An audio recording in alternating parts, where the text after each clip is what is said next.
Hello and welcome back to the Leadership Link. Today we're going to be talking about probably something that everyone in a management position has felt at one time or another, which is imposter syndrome. I know I certainly have. And with me to discuss it, I've got Carol. Hi, Carol. How are you? I'm fine. Thanks for having me here, Chris. You are so welcome. Thanks for coming on. So we'll kind of go through a little bit of the detail about actually what imposter syndrome is, just in case people have had it and not realized they've had it or anything like that. And then we'll kind of go through sort of your experience working with it. But I could just give me a little bit of a background of yourself and what you do. Okay, thank you. So I'm a psychologist, and when I graduated, I was in love with psychology and clinical psychology. But then I had this first career break when I had to move to HR. So that's one of the points of insecurity that you can have when you're building your own career. So that was a huge jump for me. And when I decided to make that jump, I went all in. I had a plan on what I wanted for my career. And since I put that plan in place, in 2 years, I got to a management position.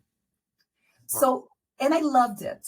I thought it was going to be something that I had to do, and it ended up becoming a brilliant career. And I was head of HR in IT companies, and I was the one hiring all the leadership trainings and all the soft skills trainings for the tech professionals. And I was not satisfied. I thought that it was wonderful. Everybody was motivated after those engagements, but they did not sustain good behavior afterward. So it was not sustained. It didn't actually work. So when I decided in 2016 to start my own practice as a coach, I decided to go for a new method, a method that does not treat people skills, emotional intelligence as hard skills. That was the problem I identified with these regular trainings, because this was all content-based.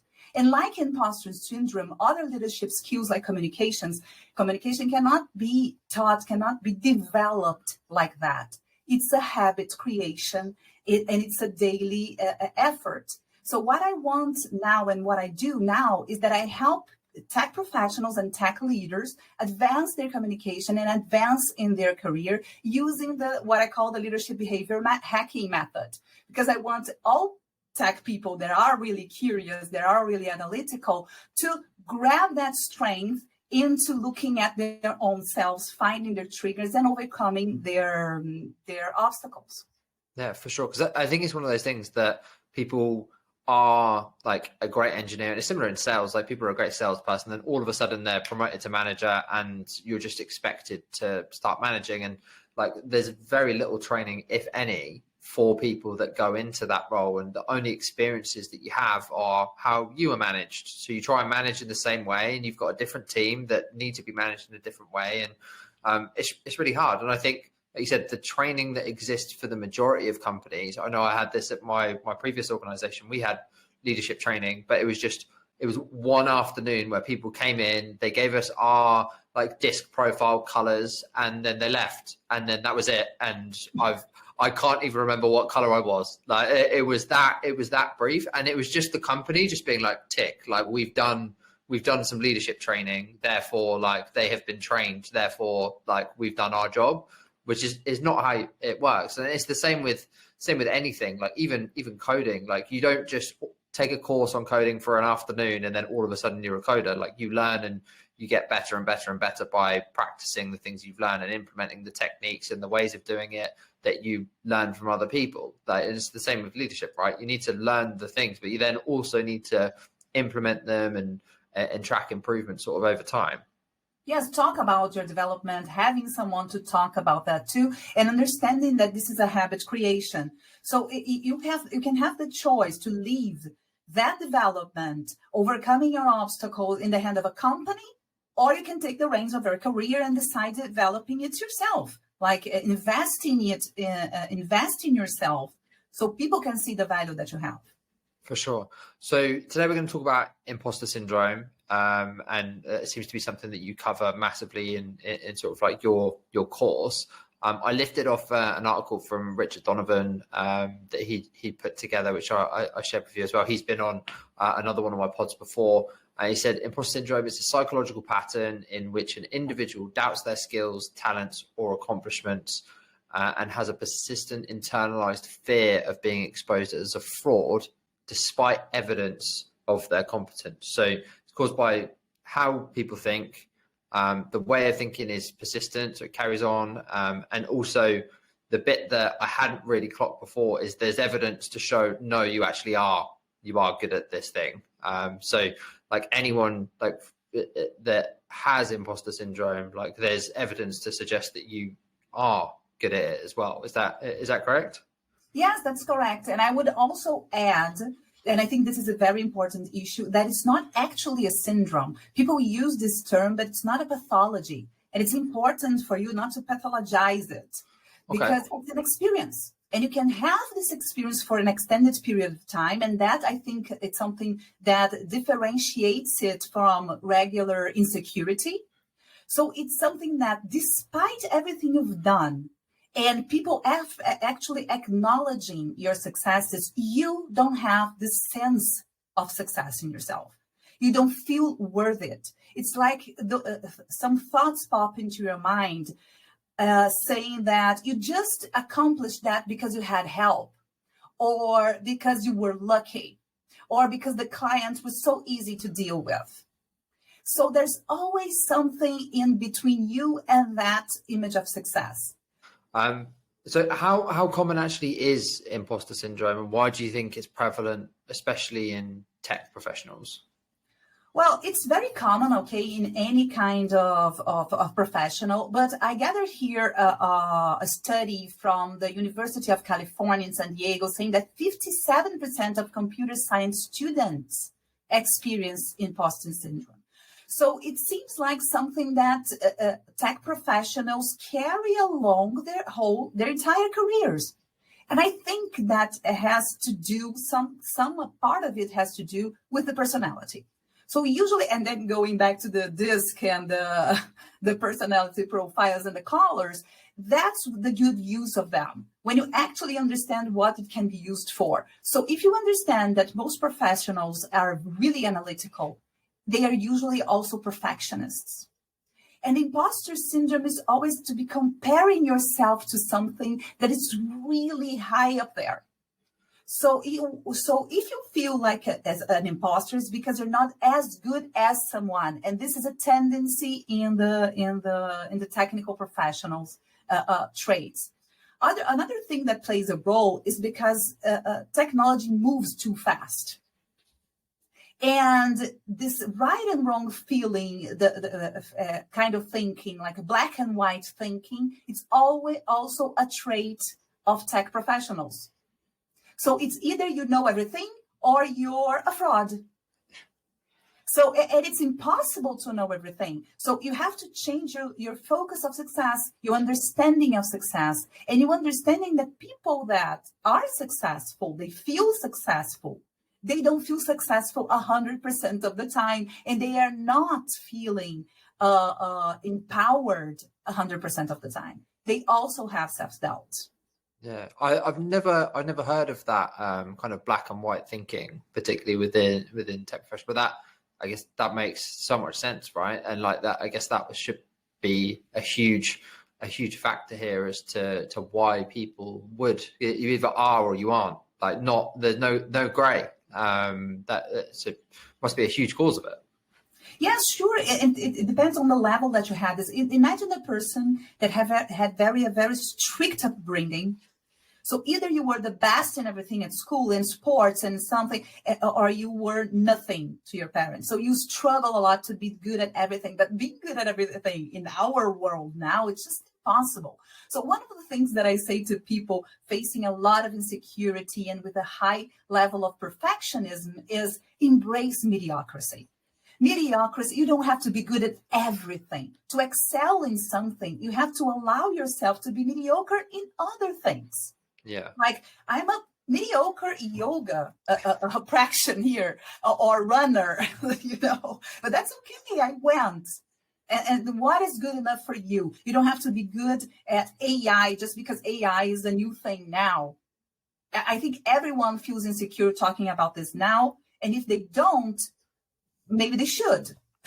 Yeah, like you said, I think you can, I guess it's that classic jack of all trades, master of none, right? Like if you want to if you want to be very, very good at one thing, you only have a certain amount of time to like actually focus on it. You can't be amazing at everything. And unfortunately, that even stems to like people being amazing at work and less amazing at home, right? Like even like different areas of people's lives. So if you're trying to be amazing at everything at work, like the only way that you can even put more in is to put more time into it. Like, and then other areas of your life are going to suffer outside of that as well. And your mental health. Yeah. So overworking usually is one of the signs that the person has imposter syndrome. It could be a sign of that because it's like a compensation. If I'm not good enough to be doing this and people will suddenly find out, so the person is always feeling threatened. There's this constant threat of people finding out that they're not good as they think. So if you are in constant threat and you don't actually take the time to assess that threat, you start just acting randomly. So you start putting on the effort, which is the behavior you've always been compensated for. So you go to your comfort zone. So you have an uncomfortable feeling and you want to get rid of this uncomfortable feeling. So what do? You go to the resources that you have. So what has worked in the past for me to feel okay with my performance? It's working really hard. And the person cannot pinpoint that can be an issue for underperformance. Working really hard can damage the quality of your work. For sure. And I think a lot of the time people try and do more of something that's not working, right? And like they said, definition of insanity, like repeating the same thing again and again with no change of result. But people seem to think that, if I just do more of this and spend more time doing this thing that clearly isn't working, then that'll solve it. And you said that's one of the kind of classic signs of someone grappling with imposter syndrome is overworking. What are some other signs for people either that may or may not know if they have it, or for people to kind of look out for in team, family, like whatever it is? What are some other signs of imposter syndrome?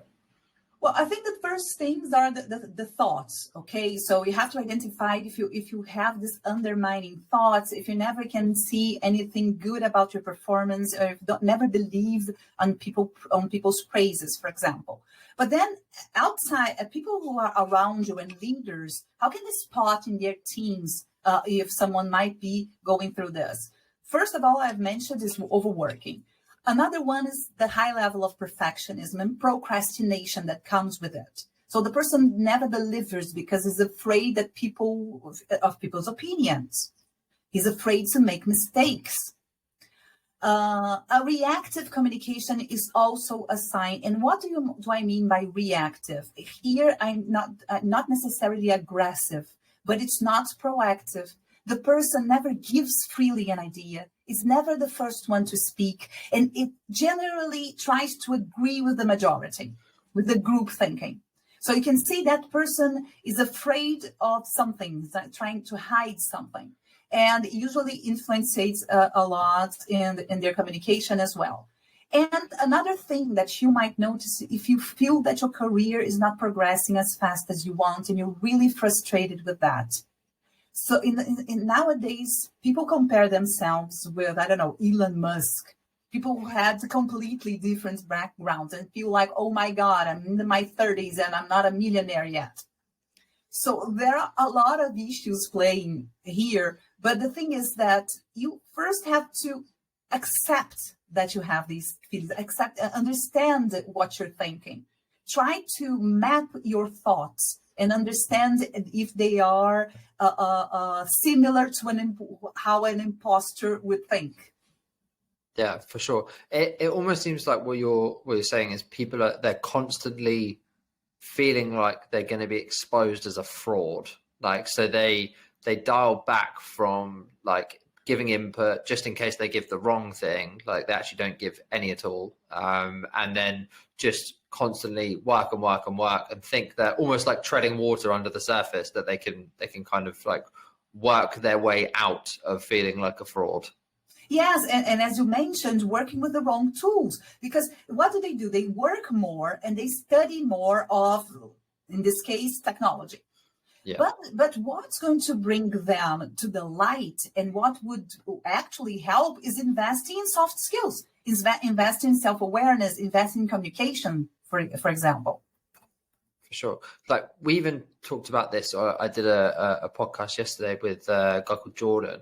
And he was talking about very much leveling up from like junior to mid-level. And even a lot of that stuff was soft skills. It was like learning to communicate with your team, how to do pair programming, like how to sort of like be the lead in like a particular area, or run group activities, or give feedback, and like all of that kind of stuff. And we didn't mention tech like once. So that was almost like a given that people should be good to like, and will continue to get better. But it was just all of these soft skills that we spoke about, and it's tenfold for management, right? Like what has got you to that point to senior lead engineer before you become engineering manager are like, yes, soft skills, probably, I don't know, 20 to 30% soft skills, but 7 to 8% of that is technical. Then all of a sudden it flips on its head, and your job is now to get the best out of your team. It's not to code anymore. And there's this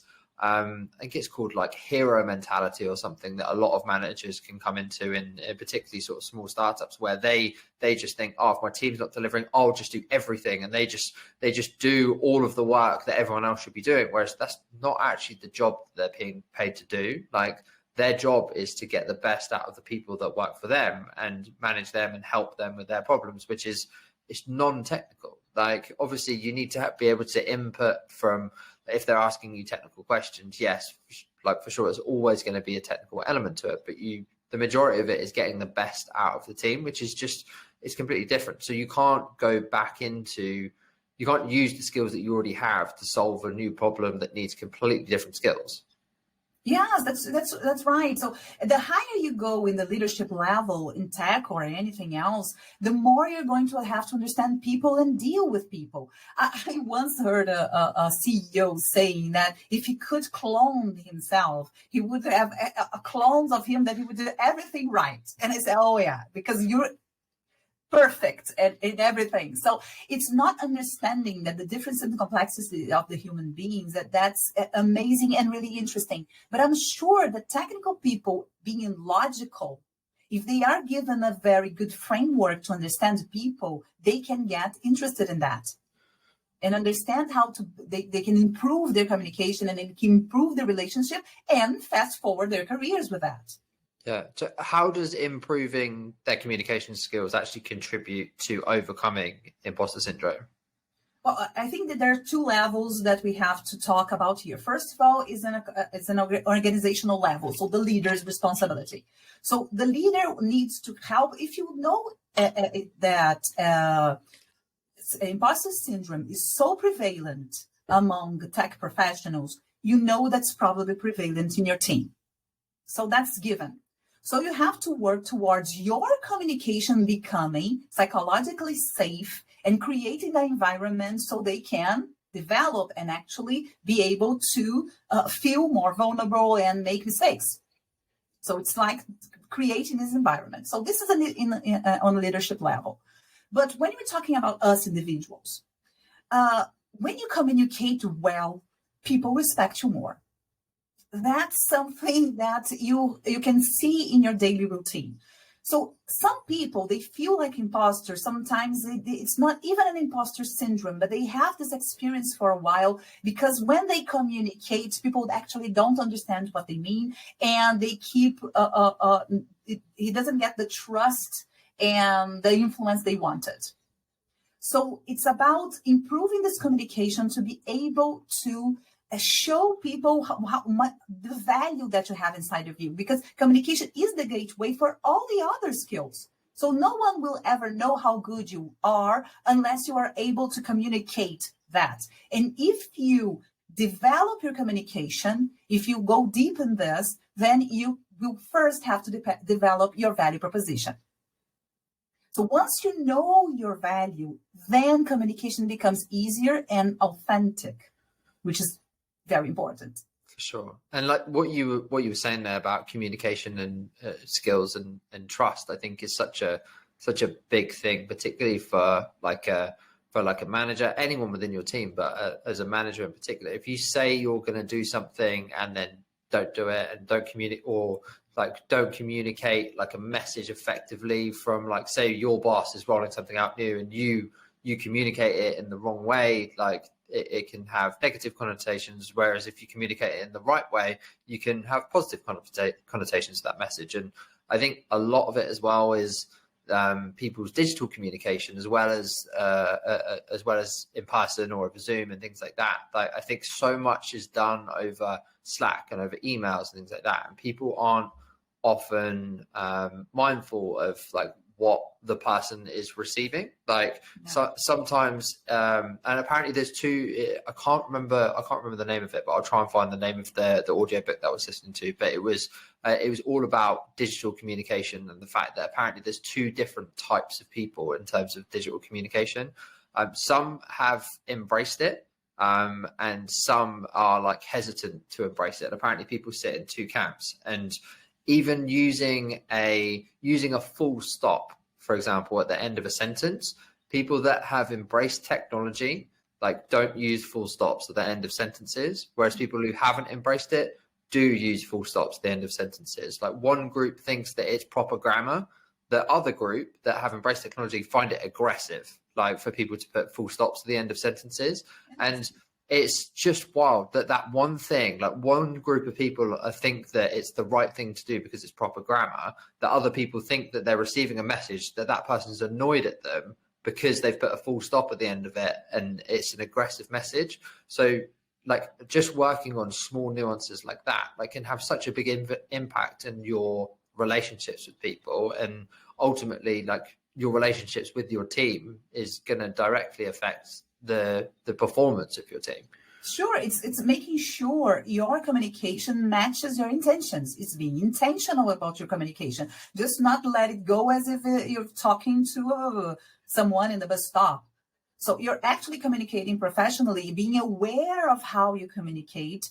It's difficult because it's ingrained in our daily routines. So that's how I mentioned that we have to, when we are trying to change something, especially communication, we do it one habit at a time, because you cannot be aware of your communication the entire time. Yeah, for sure. So we've obviously talked a little bit about your program, leadership behavior hacking. So, like, in your program, how do you actually address and kind of work with tech executives who are dealing with imposter syndrome? Okay, so usually they reach out to me because they already are feeling uncomfortable with that. So there's a level of discomfort that they are willing to go with it. So they want to go deeper in that. So they just don't want to get rid of the discomfort. So that's the first thing that it's going to take you to the next level, or to actually overcoming and having a sustainable result.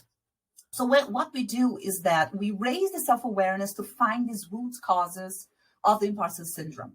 It's not therapy. It's not that you're going to go to your childhood aspects, but you're going to understand if there is a good reason for you to feel like that. So it starts with empathy and actually acknowledging that you have these feelings, that a lot of people have these feelings, and that if you don't do something about it, it's actually going to damage your career. So once you got to that acknowledgement part and understanding these root causes, is actually building on strategies to cope with that and actually manage that feeling, to actually feel like you have success. And that will depend a lot on each person. But the important thing is that this person becomes able to look within, understand, and hack the patterns, the triggers that put you in this state that gives you this feelings and these thinking patterns. For sure. And for those listeners who might be identifying with the topic, what actionable steps can they take today to start overcoming imposter syndrome in their professional lives?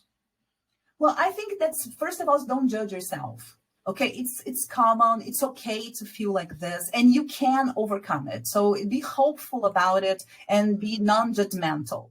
So acknowledge that you have these feelings and get curious. Instead of pushing away this discomfort, instead of wanting to eliminate the threat, look at it in front, look at it like you're looking at a mirror and try to understand this phenomenon. Try to understand this experience. When does it happen? Who is in the room? Is there someone specific that causes you to feel like that? And what do you usually do when you are in this situation? What are your reactions? So this way you can you can map the triggers and the reactions. Also map these external causes to make sure that this is something that you can deal on your own. And it's something that you can actually change, because if you are in a toxic environment, it's probably not within your power to make that change unless you are a C-level executive.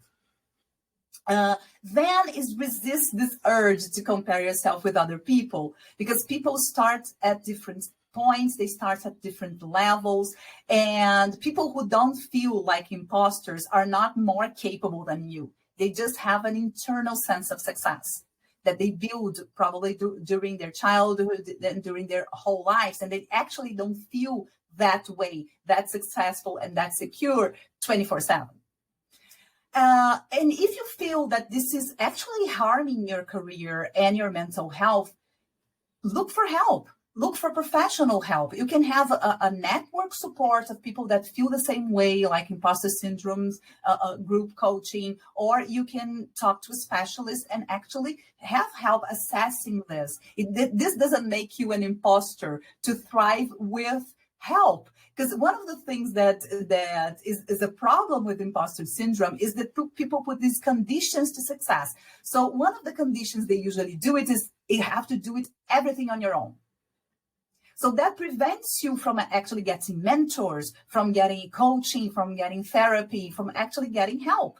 And most of people that are really successful today, they have a lot of mentors. They've had coaching. They invest in their self-awareness. So invest in yourself. For sure. And I think it's one of those things, like LinkedIn is fast becoming more and more like the Instagram of the workplace, right? That you have so many people that are giving you advice, and it's all 30 under 30 lists and like people getting promoted and all of this kind of stuff around you. And they're not talking about what's going wrong, for one. Like no one's on there being like, oh, like I've turned up to work and felt like a fraud today. Like no one's talking about that. They're all talking about their promotions and the positive things that are happening and all of that kind of stuff. So it's the tip of the iceberg for everyone's real life. But also you don't know what that person has been through to get to like where they are, right? Like they might have worked with someone like you for the last 2 years, but they're not posting on LinkedIn being like, oh, had a great coaching session with Carol today. Like it's just, they might be getting that help, or like you said, they might have had a mentor from when they first started in management, or like from their childhood, or like whatever it is. They might have therapy once a week. Like no one shouts about all of this stuff, but anyone that has it's so prevalent that like, what was it you said? Was it 57% of people? Of students, of 50... tech professional, of tech students. So if you think 57% of people that are going into the workplace like will have it, that means that probably half of the people that you see posting about how great managers they are probably have imposter syndrome. So either they're masking it and they feel exactly the same as you're doing, or they're getting help and they're able to move forwards in their career because of their mentors, because of their network, because they're speaking to therapists or going on courses like Carol does. And like you have to take everything that you see with a pinch of salt. And like I think comparing yourself to people like that you know is one thing, but comparing yourself to people that you see on the likes of LinkedIn and stuff like that, I think you can get into a habit of doing it so easy. Maybe you worked with someone like 4 or 5 years ago and you see them get promoted twice at like their new company. You don't know them anymore. Like you don't know what on earth they've been doing for the last 4 or 5 years to increase their skills, their communication skills, their management skills. You don't know what that. And there will be always someone ahead of you. The problem with the people who experience imposter syndrome is that they only look for the ones that went ahead. They're not trying to find the ones that got behind. Yeah. So you can be in front of a lot of people that you studied with, for instance, but you're only focusing on what you haven't achieved. Yeah. And I think that must be a classic sign, right, of seeing someone do better than you and being and feeling like you've been left behind. Whereas I feel like people that don't have it, they would immediately reach out to that person and be like, congrats, how did you do it? Like, do you know what I mean? There's just a different mindset of like, like, that's annoying that they've been promoted, or great, they got promoted. Let's speak to them and find out what they're doing. But then you have to say that you're not feeling 100% safe and self-assured, and that vulnerability is that the person doesn't allow themselves to put themselves in this position. Yeah, for sure. It's a really tough topic, and I appreciate you coming on to chat about it, Carol. If people have identified with kind of what you're talking about, do you have resources online? Like, how can people get in touch with you, like, and kind of check out more about your course? Well, I have a newsletter on LinkedIn that you can reach out. I'm putting on a newsletter on email. So if you want to get into this newsletter, just send me an email. It's carol@carolpalombini.com. So you can find my LinkedIn, Carol Palombini, and send me a message, and we can make an appointment if you feel like you need this help. And check my articles on LinkedIn and my newsletter. Amazing. Yeah, and I'll share everything on LinkedIn as well. So, Christian, absolutely right. You've been holding that in for probably about half an hour, I bet. Thank you so much for jumping on. Like, really enjoyed that, and I think it's such an important topic. If you are struggling, reach out to Carol, reach out to a mentor. Feel free to reach out to me, like, or someone on your team. We look forward to hopefully having you back again in the future, Carol, and anyone that's listening. Thank you very much. I'd be happy to come back. Have a nice day. Bye-bye.